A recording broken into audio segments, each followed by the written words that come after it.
The CGA Tour, a podcast unlike any other. Now your host, Calvin Alexander. Hello and welcome back to the latest episode of the CGA Tour podcast. As always, here I'm your host, Calvin Glen Alexander, hence the name CGA. Tonight, I am joined by Jorden, the Country Roads podcast, the latest edition here for the Big 12 Huddle and the College Huddle. And Jorden joins us here from the Country Roads Webcast. Jorden, how's it going? Doing well, man. Really appreciate you having me on, Cal.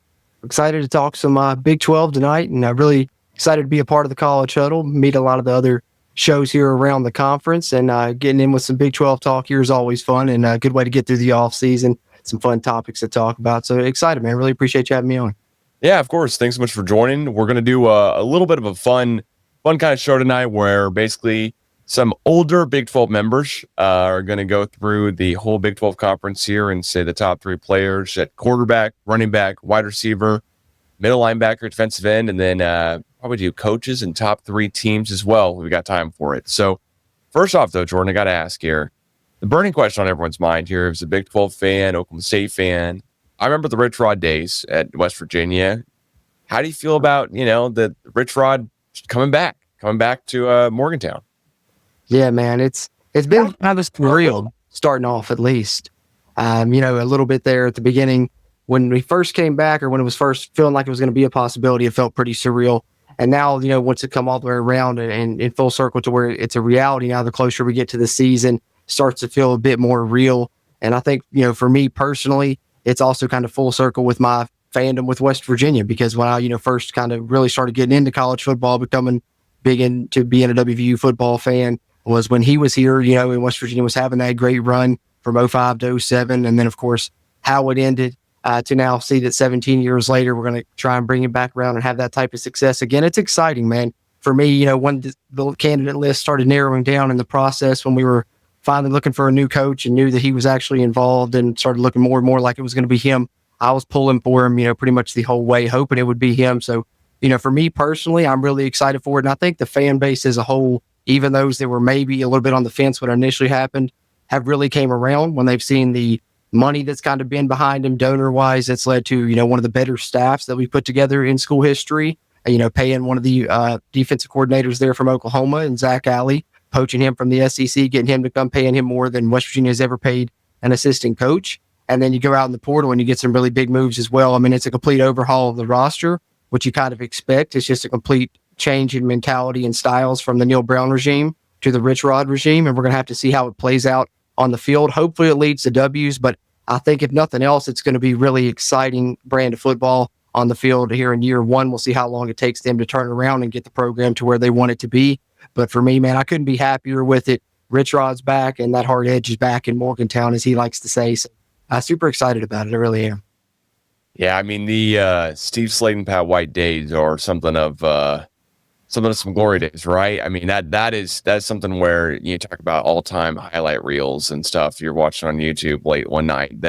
It's those two guys and then a couple others, of course. But anyways, always good to hear that we got some Big 12 family coming back, and glad to have you part of the College Huddle, of course, here. So, we'll start off here. I do want to ask you just kind of off the bat, top three teams in the Big 12. What are you thinking here preseason wise? Of course, last year, Arizona State, not even top 10 preseason wise rankings from the media. So we could have it totally wrong by the end of the year. Oklahoma State, Utah were also in the top three consensus, and they didn't finish ever close, unfortunately. So what are you thinking for this year? That's the $1 million question when it comes to the Big 12. It's always so hard to predict it preseason, right? As you mentioned there, some of the top teams ended up in the bottom last year, and then Arizona State predicted in the bottom, ends up winning the whole thing.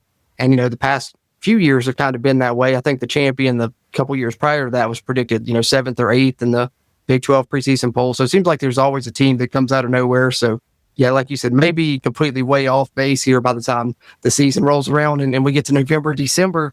But for now, I think looking at it on paper, BYU was a team I really liked, coming into leading up to this season. I think the situation there with Jake Retzlaff and the potential legal troubles there and not knowing, with his status being up in the air, makes me a little bit leery of what's going to happen there with them. I'm sure they'll still have a great defense, but Will they be able to, perform well offensively if Retzlaff isn't there? So, for me, I don't know if I would have them in the top of the conference. I think for me, I really like Arizona State still, actually. I think Kenny Dillingham, the job that he did to turn that thing around after he was left a pretty messy situation there, after Herm Edwards, was there with all the mess that they left there with the troubles with the NCAA and such. Everyone thought it would be a while. Arizona State was going to be in the dumps for a while, and all of a sudden he turns it around super quick out of nowhere and goes on, almost won a college football playoff game. I think if they would have had, one of their best receivers there in that game, it may have been a different story. They do lose Cam Scatterbo, who I think is, inarguably one of the best players in the Big 12 last season. Phenomenal running back. But they do return the quarterback, Sam Levitt. They do get Tyson back at receiver. And they brought in Udo, the running back from Army, put up a really good numbers there. We know how Army runs the ball. He's a really tough running back. I think that's a good replacement candidate there for Scatterbo. So I like Arizona State. I like what they can bring. I think they're up there at the top for me right now. And, not far behind Kansas State. They have all the pieces, seemingly. Chris Kleiman is a great coach. Avery Johnson, I think, is a really good quarterback. And, maybe some people would think he underperformed last season, but I think he's just so young that we're just kind of at the tip of the iceberg of what he can do. They have really good pieces at the skill positions. So I like Kansas State up there. And then I think Texas Tech is a team we have to keep an eye on just because of what they've done recruiting wise under Joey McGuire, what they've done in the transfer portal, being in the top of the nation in kind of both of those areas. Obviously, they're building a good team. We'll see how quickly it pays off on the field, but I think they're a great candidate to be a contender this season. There's many other names you could throw in there, maybe as honorable mentions, but if I'm throwing together a top three at this moment, I think that's how I'd go: Arizona State, Kansas State, and Texas Tech. Yeah, you talk about the Texas Tech just transfer portal alone. I mean, that's something that I've tried to be harping on this offseason here, where the ranking wise, they're number one, but they're number one leaps and bounds in the Big 12 conference in transfer ranking. It's just wild to see how much money they're able to put in with some new donors and with NIL stuff and everything as well too there. You touched on the running back position though for Arizona State, and they got the new transfer in. What do you think about as far as the top three running backs go coming into the Big 12 for this year? All right. So hopefully my bias isn't showing too much with this one, but I tried to, stray away from, having to be too much of a homer with these picks and throw too many WVU guys on here. But I would be remiss if I didn't throw this one on here because I think he's that good. And more importantly, I think we were talking about Rich Rod a little bit earlier. I think him paired into Rich Rod's scheme is a perfect fit for him. So for me, I think my number one running back in the conference is Jaheim White. Back-to-back seasons with over 800 yards as a freshman and a sophomore. In his freshman season, he did it with only playing in about the final 6 games and only starting the final 2 or 3. So got, over 800 yards rushing in half a season's time. Last year, split carries with CJ Donaldson, split carries both of those seasons, really still managed to get over 800 yards rushing, averaging over 6 yards per carry for his career. And now he's going to get to be the guy and get to be the guy in a Rich Rod system that's produced, countless great running backs. Talk about Steve Slayton that we mentioned earlier. You look at Arizona when he was there with Kadeem Carey. Just last season at Jack State, he brought in a running back in Trey Stewart from the Division III level that ran for 1,600 yards and was number 3 in the country in rushing. So Rich Rod systems proven to get it done. He's been proven to have talented running backs, be able to find talented running backs. But it just so happened Jaheim White was already on the roster, and it's just a perfect relationship, I think, there with him and that Rich Rod offense. So I've got to have him up there and be able to talk about my guy, Jaheim White. He's my favorite player on WVU anyway, so great opportunity to be able to talk about him. Besides that, I think Bryson Washington, from Baylor, had a good season last year, over 1,000 yards and 12 touchdowns. Really, I liked what he showed in his game. He had a big game against West Virginia. I think that's something else that seemed to stand out to me as I went through and ranked some of these players. It's like the ones that had a big game against my team obviously stand out to me a little bit more, so they may rank a little bit higher. But Bryson Washington, talented running back at Baylor. I think Baylor's offense is going to be pretty good again this season. Sawyer Robertson at the helm, Jake Spavital, who spent some time at West Virginia in the past, now the offensive coordinator there, and he always tends to have good offenses, and I think Washington's a great fit for what he wants to do. So I'd probably rank him up there. And then, just mentioned him a little bit ago, Kanye Udo, the running back transfer from Army to Arizona State. When you look what Arizona State did last season with the talented running back in Scatterbo, they were able to, utilize him properly. They know what to do with a good running back. Udo's proven he can be a really good running back at Army and proven he can do it with a high usage rate there as well. over 1,100 yards there and 10 touchdowns. So that for me, I think would be the top three. But to be honest, this conference is really loaded at the running back position. There's a lot of guys that you could probably throw up there. Yeah, there's the mass kind of a mass exodus, the year before. Of course, you got, RJ Harvey from UCF leaving, getting drafted top three rounds in the NFL. Golly, Gordon, of course, got to be amiss to not mention him on an Oklahoma State podcast here, and others. But yeah, the one that stands out for me here is Jaden Nixon, which is a weird one because he was at Oklahoma State, transfers to Western Michigan, and then kind of lights it up there a little bit. And now he transfers to UCF. So we're going to have to go play him at UCF. And he has a touchdown pass in his name for Oklahoma State. It's just a weird deal, on a weird running back screenplay to our former quarterback, Spencer Sanders. So some of these guys with their COVID eligibility, all type of stuff here, we're seeing that kind of phase out a little bit. But yeah, no, I love all those picks. I'm really interested to see how Arizona State does here because Scottaboo just seemed like kind of that one kind of what college football is, where you have a guy who's running a 4.4. He's not just an athlete. He doesn't fit one skill set. He's just a wrecking ball. Like you actually could say he's a wrecking ball of a guy and someone could go, all right, I see it, and not need any other explanation. But you're not really saying that like about Saquon Barkley. There's like 7 million other things you'd say about him or whatever. And so we'll see how Scottaboo does in the NFL. But yeah, it's interesting. I really think that, to be honest, Dylan Edwards deserves a little bit of hype here just because, he was the backup behind DJ Giddens last year with K-State, and now he gets a little bit more playing time and kind of gets to be the guy there. And he averaged almost 7.5 yards per carry last year for K-State. Granted, not a ton of stuff, but he's able to catch the ball in the backfield too. And with Avery Johnson there, I'm always worried about K-State's running attack. So we'll see how they do. As far as it comes to wide receivers, what do you feel in top three wise for the wide receiver front? I think when I was looking at the wide receivers here, I mentioned Arizona State at the top of the conference there for me. And I think that's because they have a lot of players at the skill positions. When I went through the rankings here that I had there at the top of the list here as well, and I got at the wide receiver spot, number one, I'm putting Jordan Tyson there. I think he was, a huge piece for that Arizona State offense, a huge reason they were able to win the conference last year, get to the college football playoff, and they missed him there towards the end of the season. They were still able to get it done enough to win the conference, but in the playoff, it might have been, that one little piece they were missing to get over the hump there in that game against Texas, which they nearly won anyways. But last season, 75 catches, over 1,100 yards, 10 touchdowns, and, returns with his quarterback yet again. So, you have the great quarterback receiver combo, same coach, Kenny Dillingham. They had success last season, so the confidence should be there as long as the injury is not lingering and affecting him long term. I really like what Jordan Tyson brings to the table. Then I got another Baylor player here. We mentioned their offense a little bit when we were talking about the running backs. Jake Spavital, he keeps it balanced, but they will throw the ball around. And one player that stood out last season when they were doing that was Josh Cameron. 50 plus receptions, 754 yards, 10 touchdowns, and another guy that unfortunately had a big game against WVU last year. I think that was the case for a lot of players at the skill positions, with as bad as the West Virginia defense was, but he certainly looked the part against the Mountaineers, and I think he's going to be a good receiver in the Big 12 this upcoming season.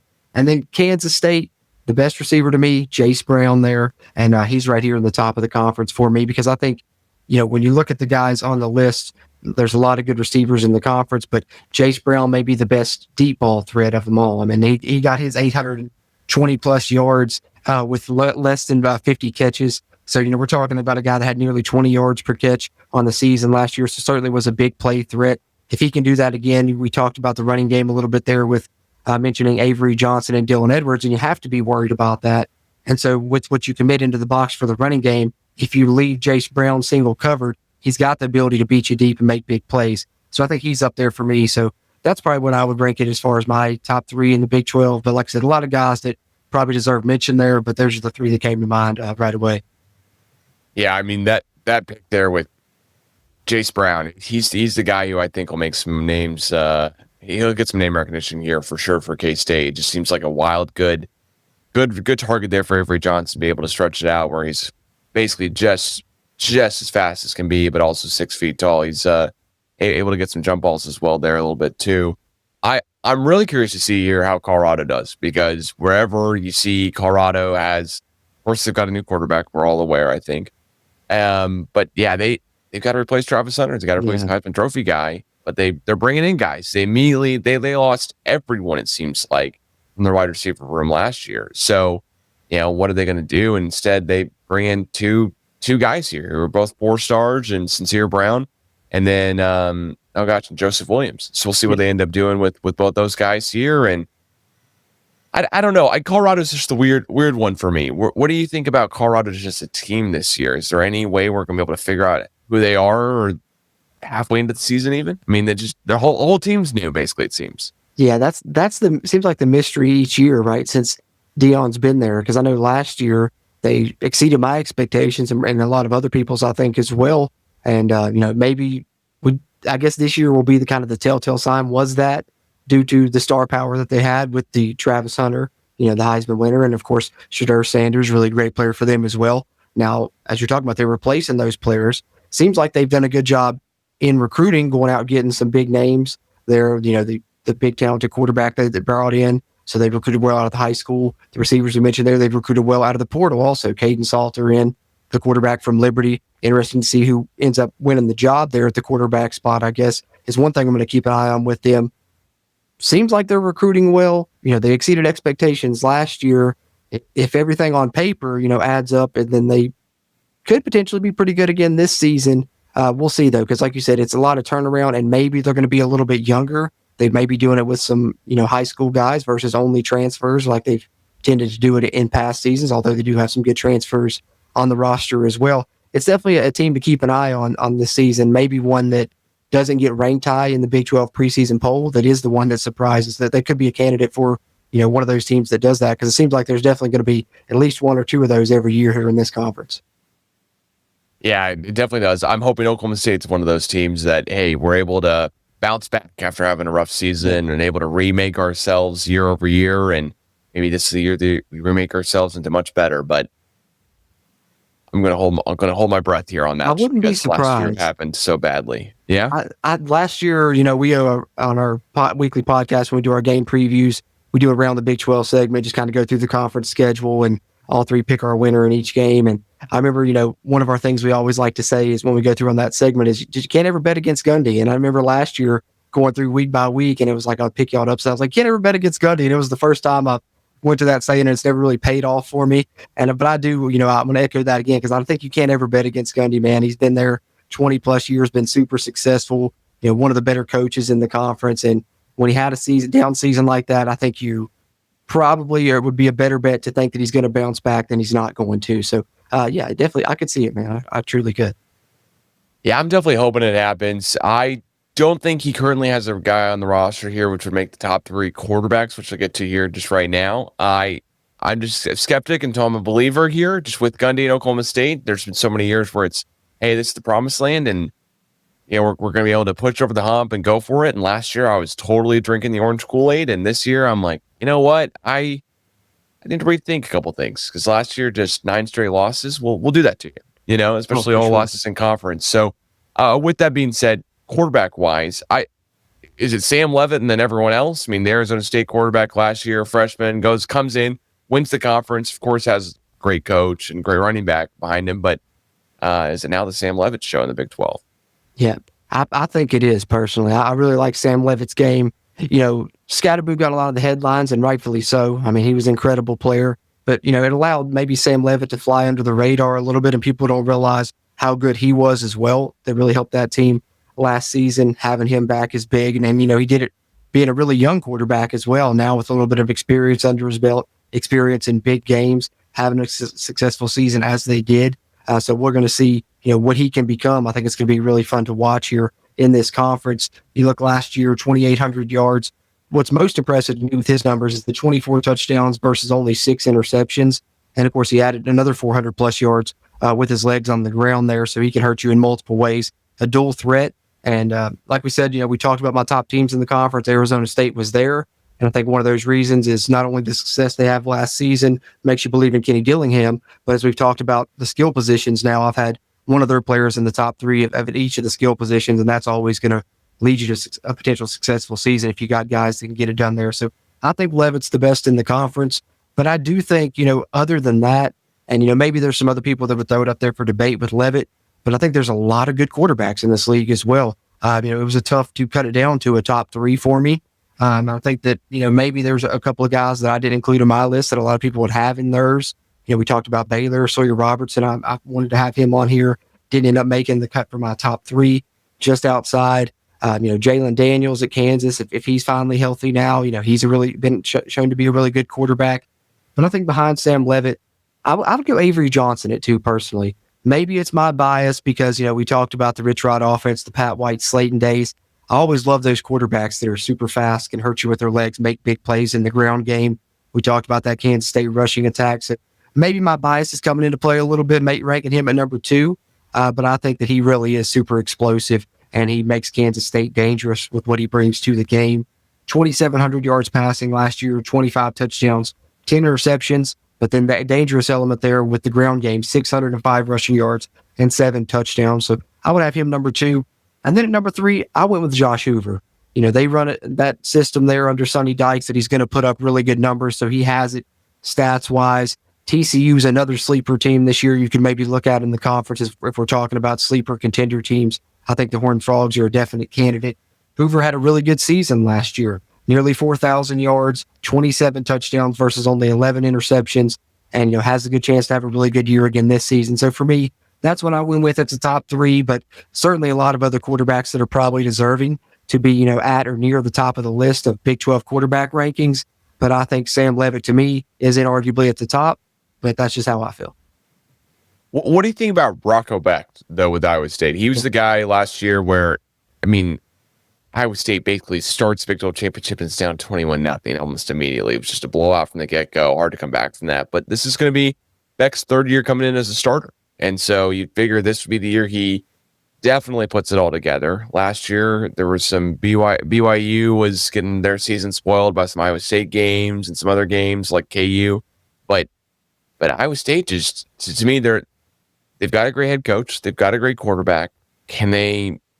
I don't want to say get over the hump when you make the Big 12 championship game because you're already so good, but I don't think anyone thought at the end of the season, Iowa State's going to be just incredible. But they're always there. So what do you think about him? Yeah, Iowa State, man, they're just so incredibly consistent. If nothing else, it's like they just sneak up on you. Sometimes they start the year. They got upset, by who was it, Ohio or somebody, then still ended up having a great season. And I think that they always are that team under Matt Campbell that seems like when November comes around, they're going to be in contention, knocking on the door to compete for that conference title since he got them turned around a few years ago. Rocco Becht, for me, is another one that I would certainly have in my top 5. Flirted with having him at number 3 on the list. But as I talked about, I tried to keep my WVU bias out of this list as much as possible. And I was like, man, if I put Rocco Becht on here, it's really going to start to show it too much because, of course, his dad, Anthony Becht, played tight end for WVU, probably the best tight end WVU's had in school history still to this day. And so I was like, man, I can't let my bias show too much and have Rocco Becht on here as well. But I'm a big fan of him. I think that he's super consistent. Just one of those guys that you don't hear a ton about. He doesn't necessarily have, the star power, the flashiness of a lot of guys that you typically see at the quarterback position.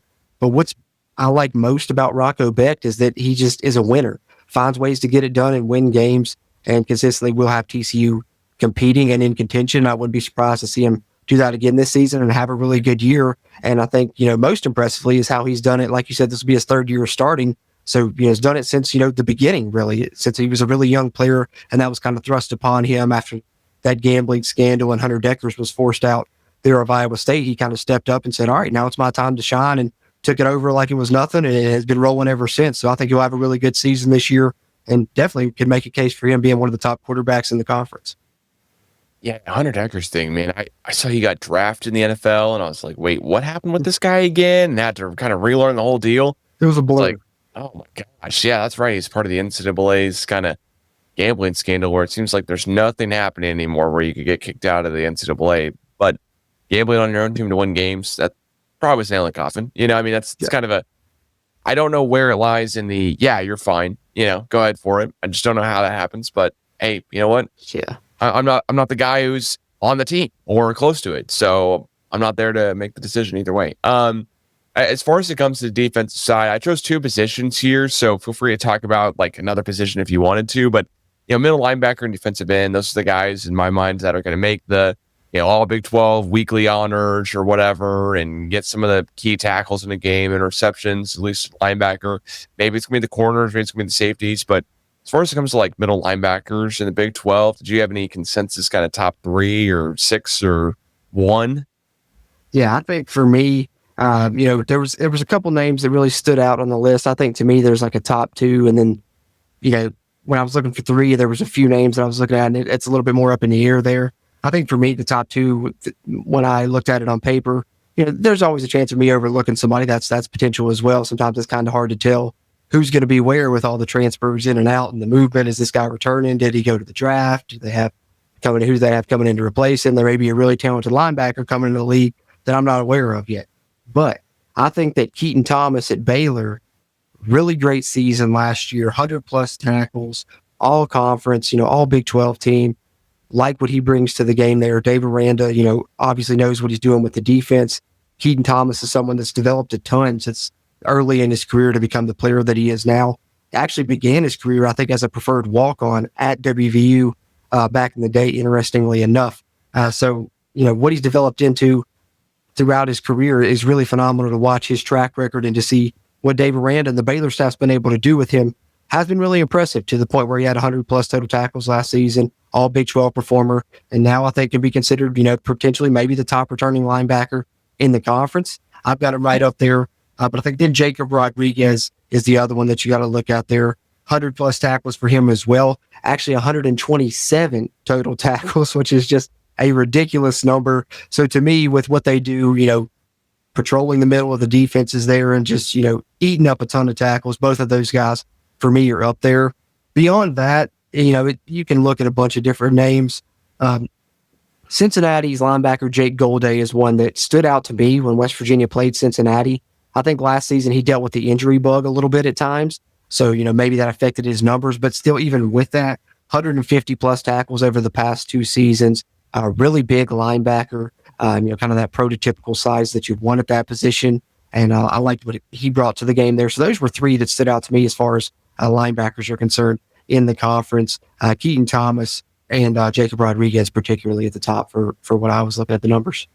Yeah, there's only one other name that I really want to throw in here, and that's Lander Barton from Utah. He just had a team high, 72 tackles on the team, comes in as a senior this year, and he had 2 interceptions kind of as a, former freshman All-American. So, will he have his best season as a senior? Will he put it all together? Utah's defense is something with Kyle Whittingham at the helm. I'm like, all right, see what they end up doing. But couldn't agree more on having Jacob and Keaton up there. Keaton Thomas, just anytime Baylor's on the schedule, I'm always worried about Dave Aranda's defense. So yeah. I'm kind of always annoyed by no matter what. And it seems like their offense might be clicking with Sawyer Robertson this year a little bit too. Before I get to coaches, want to ask you about defensive ends. Those are the guys who Oklahoma State fans know. Basically, our season fell off after we lost Colin Oliver and Nick Martin. So middle linebacker and defensive end. There's a reason why I gravitate towards those 2 positions here, looking in 2025. But when it comes to defensive ends, is there anyone who catches your eye a little bit or makes you kind of think, hey, maybe they'd be a really good player here for the conference?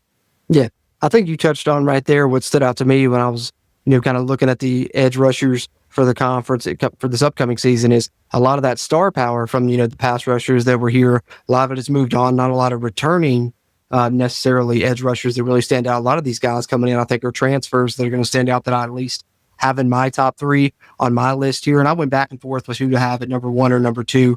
Part of that is trying to, keep that WVU bias out. I keep bringing up here, but ultimately, when I went through, I was like, I can't keep my bias out here on this one.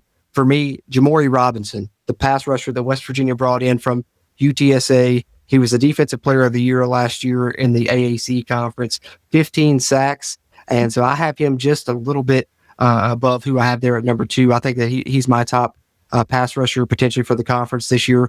Coming off the edge, he's put on a good bit of weight since he got to West Virginia. He was here for the spring. I think he's up to nearly 290 now. Going to be more of a hand in the dirt. They kind of used him more in the outside linebacker role at UTSA. Going to use him more as a hand in the dirt defensive end here at WVU. Really excited about what he brings to the table. West Virginia hasn't really had a pure pass rusher come in quite some time, maybe since Bruce Irvin, 15 years ago at this point. So excited about Jamori Robinson. I think he's going to be one to watch in the conference. And then another transfer that came in, we mentioned Texas Tech earlier in the show and their transfer class. They've had a couple, standout edge rushers they brought in. And David Bailey, to me, is one that really stands out. I've got him up there, one of the better edges in the conference, I think. 14 and a half sacks at his 3 years playing at Stanford. So not only does he bring a ton of playing experience, playing in a power conference already to the table, he's shown that he can get it done rushing the passer, nearly 15 sacks in his 3 seasons as well. And then you look at UCF and Malachi Lawrence. I think that's a guy that you got to keep an eye on. 13 sacks throughout his career, and he can get it done coming off the edge as well. So, I tried to find some returners. I did get Malachi Lawrence in there, but I think the transfers is what maybe the storyline to watch here at edge rushers this upcoming season here when we're talking defensive ends in the conference.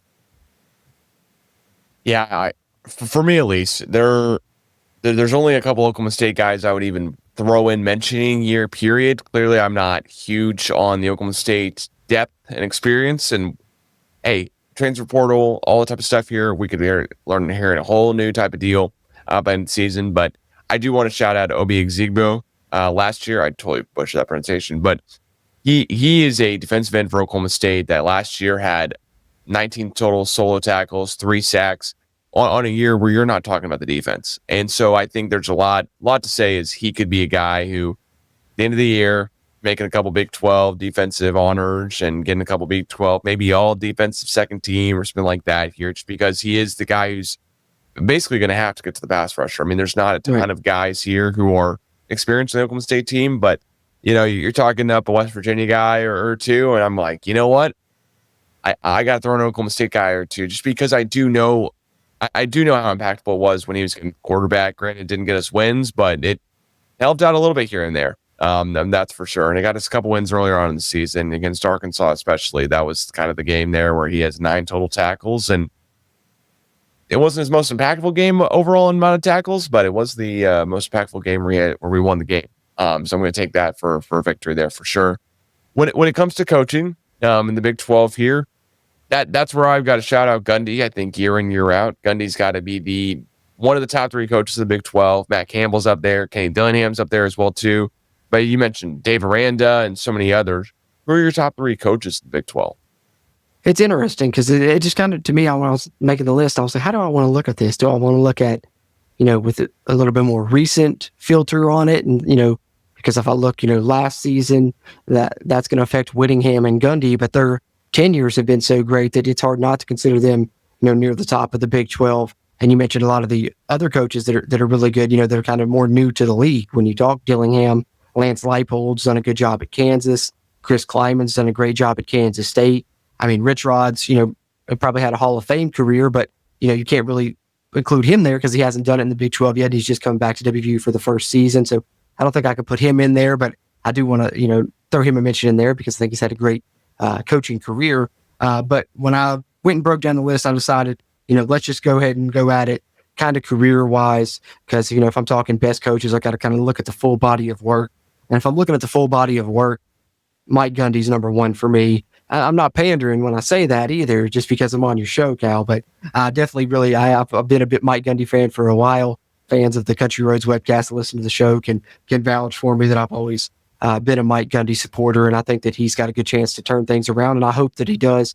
He's had such a great career there, Hall of Fame level career, what he's done in Stillwater. So I think you got to have Mike Gundy up there.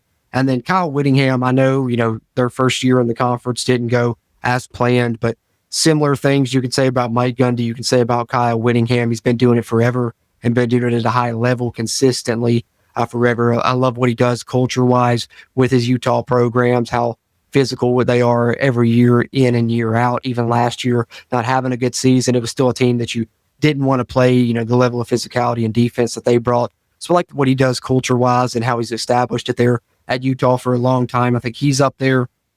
And then 3 was hard because that's when you look at the list and you get all those coaches that I went through and named some of them there earlier, the Lance Leipolds, the Chris Klymans, the Kenny Dillinghams. And ultimately, that's the 2 that I was trying to decide between here was Chris Kleiman or Kenny Dillingham. I think Chris Kleiman, obviously great success at the FCS level with a really good program. Of course, it seems to always have great success there North Dakota State, and then comes to Kansas State and has an excellent job here in, the 6 or 7 years he's been there now already. But I think if I had to pick between the two, I would have to go Dillingham, just because of, goes back to what I mentioned briefly earlier, the state that the Arizona program was in when he took it over. I don't think anyone would have foreseen what he's done in the short amount of time that he's done it to get them to a college football playoff, as fast and as short order as he did here. And that no one, if you had a time machine and went back and asked, would have been able to see into the future and say, of the teams coming into the conference, Arizona State, that's going to be the one that gets to the CFP first. So that's just phenomenal job. You can't say enough about what he's done. So I think I'd go Dillingham. So if I had to narrow down to a top three right now, I'm still going Gundy, Whittingham, and Dillingham. Yeah, and in Gundy we trust has got to be the 2025 motto for us. So that's always good to hear for sure. Just because, once you're a coach for 20 years with the program and you have your 19th year, you go 3-9, start to look around a little bit, see what else is out there, what else may be possible. But at the same point, there's 18 years before then that are pretty good. There's a 4-7 season, it's a losing season, and then there's all of a sudden a bunch of winning. And there's a lot of factors that go into that. There's a lot of different things that, coulda, woulda, shoulda, some years for Gundy, and also some years where it just happened and we didn't think it would. Mason Rudolph's first season at Oklahoma State, when he has 3 straight wins, including in Bedlam, where we have Bob Stoops punted again. And you got the family all yelling so loud in the basement that we should turn the lights off in the whole house and it all flickers. There are certain memories that I will always be very thankful for Gundy being the head coach, because it's like, hey, you know what? When he's been at the helm, some great things have happened. Big 12 title appearances, Big 12 championship under the belt, but there's also been some times where, man, really wish we had that second Big 12 championship against Baylor in 2021, or, really wish last year it just turned out any better than it did whatsoever. There's teams where, how do you lose homecoming to Arizona State by basically 30, almost 40? But then again, weird things happen with Gundy, so you never know. But I'm glad to hear other Big 12 fans are giving him credit still after a 3-9 season. It's easy to give him credit when he's doing good, but it's harder to give him credit when he's not having a great season. So I'm glad to hear about that too. As we kind of wrap this one up here a little bit, what are your predictions for the Big 12? Who are those 3 top teams? Kind of ask you again here at the end of the podcast. They think might win it all, or maybe a dark horse you want to throw in as well to win the Big 12. Yeah. I think it's going to be fun to watch. To see how it unfolds. We've mentioned a lot of different teams as we've gone through here and mentioned, kind of our top players in the conference here. So I think that just shows you right there the kind of parity that is existing here in the Big 12 yet again this season. And I think that'll continue to be the case in today's day and age, probably with the transfer portal era, with the NIL era. And you're in a conference where, since Texas and Oklahoma left, a lot of the teams that are remaining in the conference are kind of on similar grounds when it comes to, what they'll spend, to bring players in and such. A lot of similar factors there, to where there's not necessarily, I think, going to be one dominant program that continues to win this thing year after year. It's going to be fun to see who wins it. Every other season we might be seeing a new champion, and that's what makes the Big 12 so fun. I think, you can talk about some of the other conferences being, really good. But I think top to bottom, the Big 12's right up there, just because you never know what's going to happen week to week. Anyone can beat anyone, and that's what makes a conference fun and entertaining to watch. So to me, for my money, I'm biased, of course, because I'm a fan of a team that's in the conference, but I think the Big 12 is the most entertaining to watch on Saturdays personally. But just wanted to get that out the way before I mentioned some of the top teams here. And I think Arizona State got a great chance yet again. Would not be surprised to see Kenny Dillingham have his guys back competing for a Big 12 championship, and Kansas State as well. Would not be surprised to see them in their explosive offense. Avery Johnson, was young, molding into form, and that could be fun, right? If you get an Arizona State and Kansas State conference championship game, Kenny Dillingham versus Chris Kleiman, Avery Johnson versus Sam Levitt, that could be fun to watch. I would be up for that. But then I think beyond that, there's a lot of teams that you could throw into contention. I mentioned Texas Tech earlier. What they've done in the portal is impressive. Can that lead to wins on the field for them? They've been getting it done with Joey McGuire on the recruiting side of things, but it hasn't necessarily led to the success that I thought that they would hope that it would on the field. Maybe that finally they turn that corner and that happens this season. Colorado is a team to keep an eye on, as we mentioned earlier. Kansas with Jalen Daniels could sneak up on some people. Oklahoma State, like we said, can't count out Gundy. Who knows what they could be this season? Like I said, I expect him to bounce back. How big is that bounce back going to be? Could it be big enough that they compete for a conference title? I don't think I want to throw West Virginia necessarily into a conference contention discussion quite yet, just because it's so many different factors going into it that are up in the air with new staff, complete roster overhaul, 50 plus transfers coming in, 20 some high school players, 70 new players, only returning basically 2 starters on the entire team. So it's kind of hard to do that.